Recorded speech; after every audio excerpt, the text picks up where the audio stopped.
Alors maintenant, je vais demander au propriétaire s'il a envie qu'on approfondisse cet aspect-là. Alors donc je demande à Naya, si elle veut bien, puisqu'elle a bien voulu me présenter ces éléments-là, qu'est-ce qu'elle ressent, elle, vis-à-vis du troupeau, et surtout, puisque là on sent qu'il y a des tensions, donc est-ce qu'elle veut en parler plus, me donner plus de détails là-dessus, et surtout, qu'est-ce qu'elle voudrait comme style de relation, qu'est-ce qui pourrait faciliter les choses, puisque là, évidemment, c'est ça qu'on cherche. On cherche à ce que sa vie soit plus agréable, qu'elle puisse être à l'aise dans la situation. Ce que cette relation évoque, elle ne cite même pas la jument, elle montre le pack de chevaux. Hein. C'est une peur, en fait.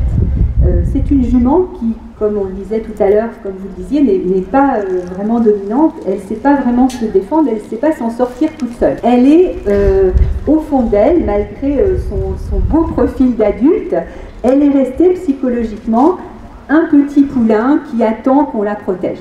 Elle ne sait pas le faire toute seule. Et ça, c'est quelque chose d'extrêmement important parce qu'on pourrait se dire, oui, bon, avec le temps, ils vont bien se débrouiller, etc.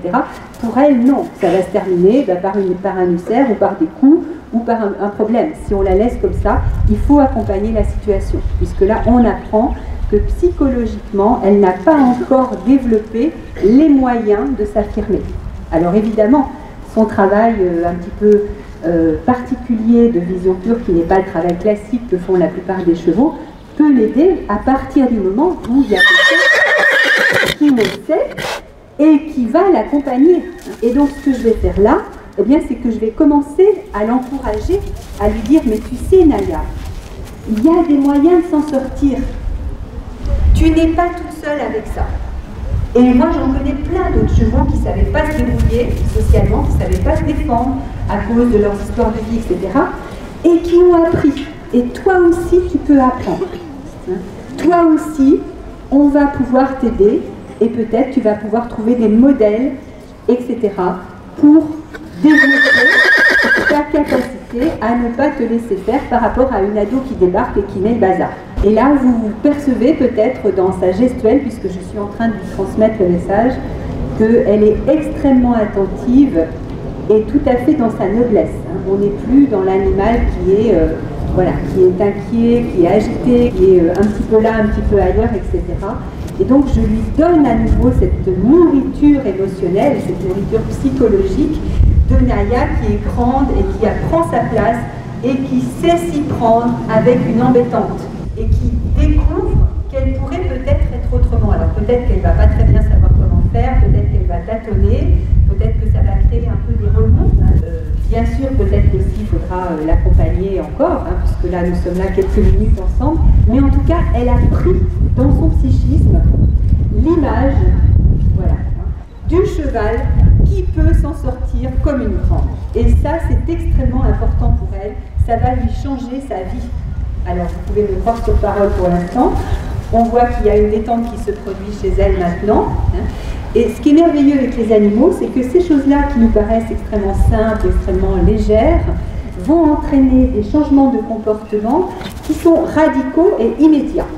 Les animaux, une fois qu'ils ont compris quelque chose, ils ne sont pas comme nous, ah mais qu'est-ce que ma belle-mère va en penser? Non, ils sont directement dans l'action et c'est terminé, le problème est réglé.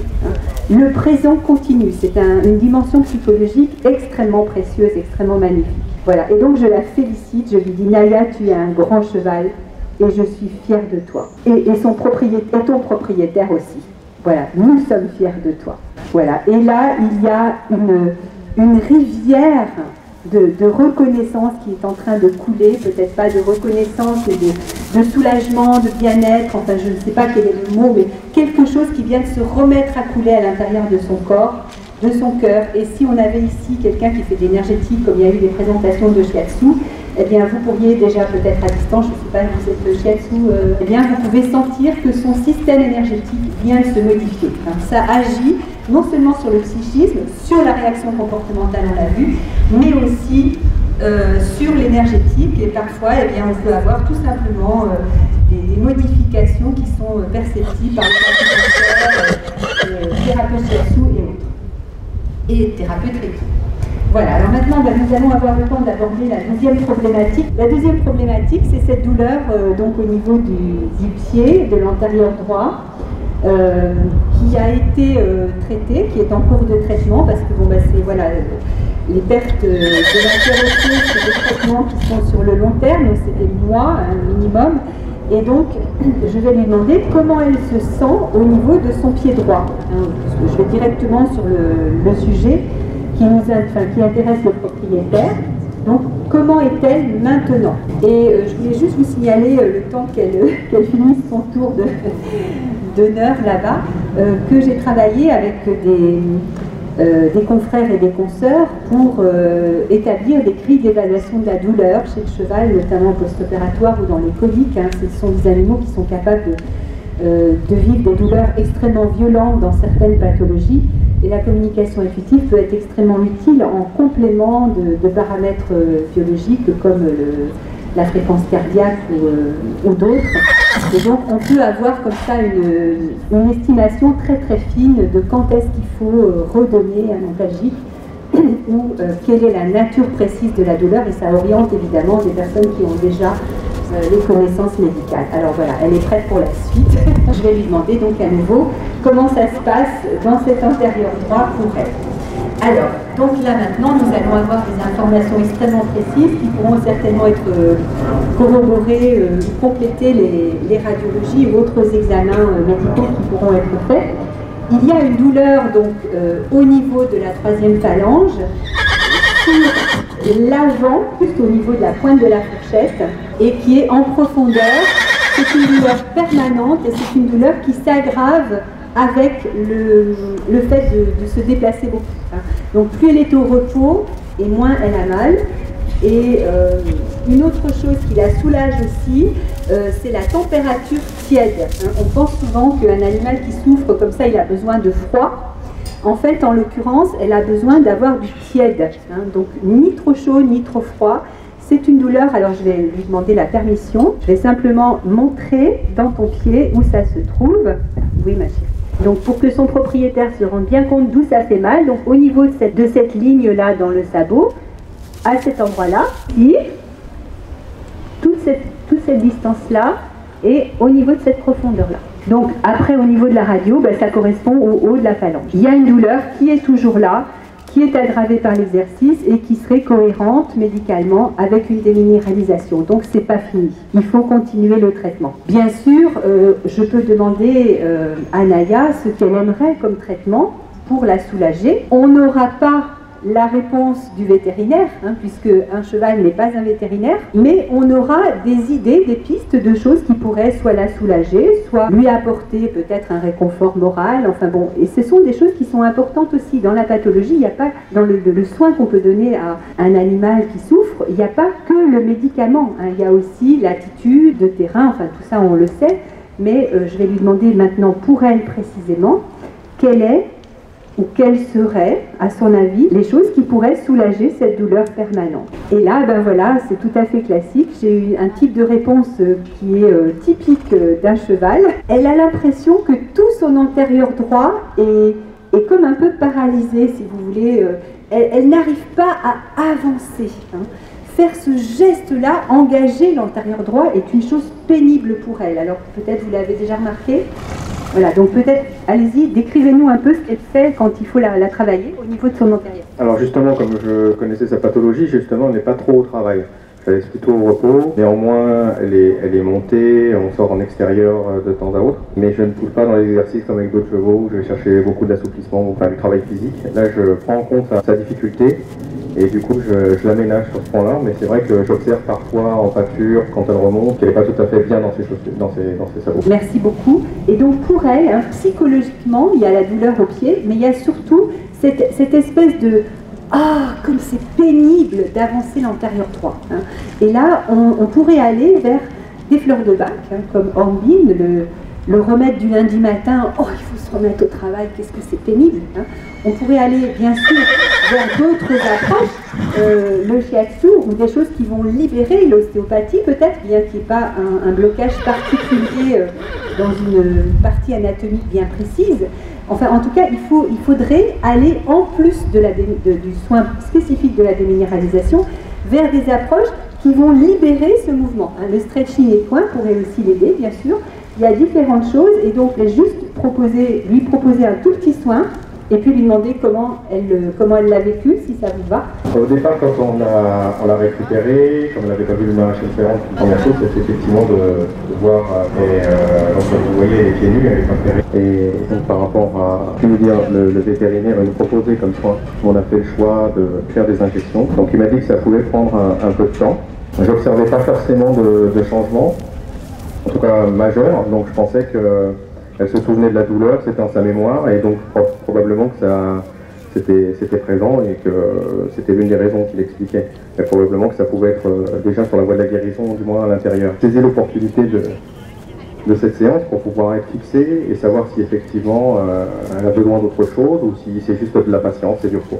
Voilà, alors là je viens juste de toucher un point réflexe, parce que je suis aussi acupunctrice de formation, et qu'on peut utiliser des points d'acupuncture sans aiguille évidemment. Et donc en touchant ce point sur le méridien du petit intestin, eh bien j'ai pu accéder au fait que la tension qui existe dans tout cet antérieur, l'inconfort qui est là, eh bien il est lié à une fermeture du cœur, une fermeture au niveau émotionnel pour le coup. Et cette fermeture, vous avez peut-être observé, quand j'ai voulu aller dans la région du poitrail pour continuer à travailler sur ce méridien, elle l'a refusé. Elle n'est pas prête. Et elle a été extrêmement explicite. Sur le moment, j'ai cru que peut-être je l'avais touché d'une façon qui la chatouillait ou quoi que ce soit, mais c'est pas du tout ça. Elle ne voulait pas, c'est pas le moment, c'est trop tôt.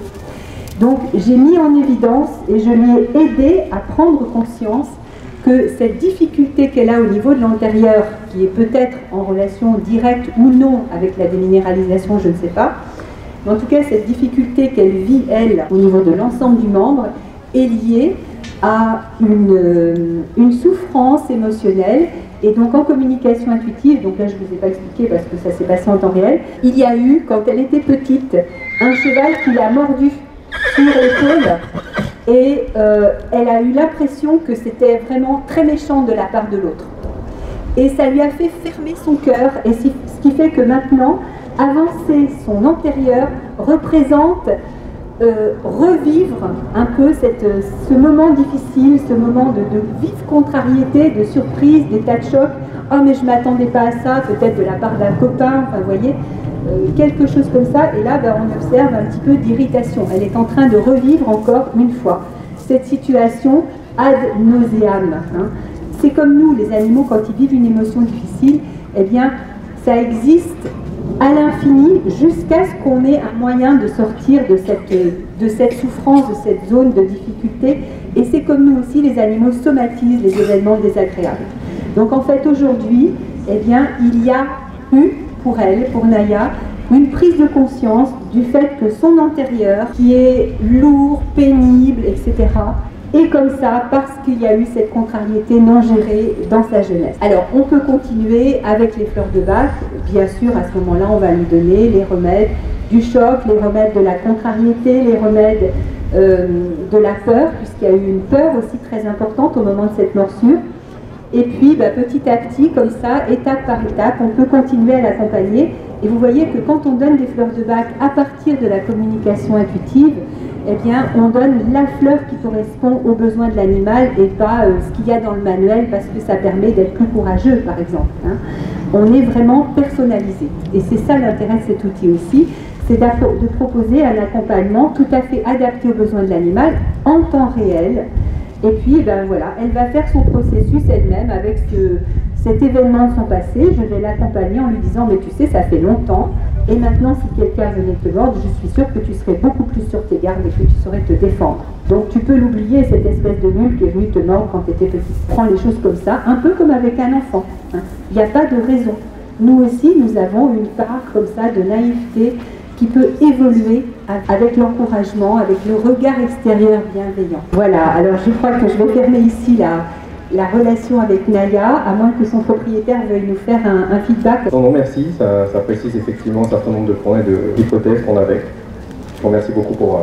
Avec un grand plaisir. Merci à tous, et puis peut-être à tout à l'heure pour les questions. Voilà, merci de votre attention et merci à Naya.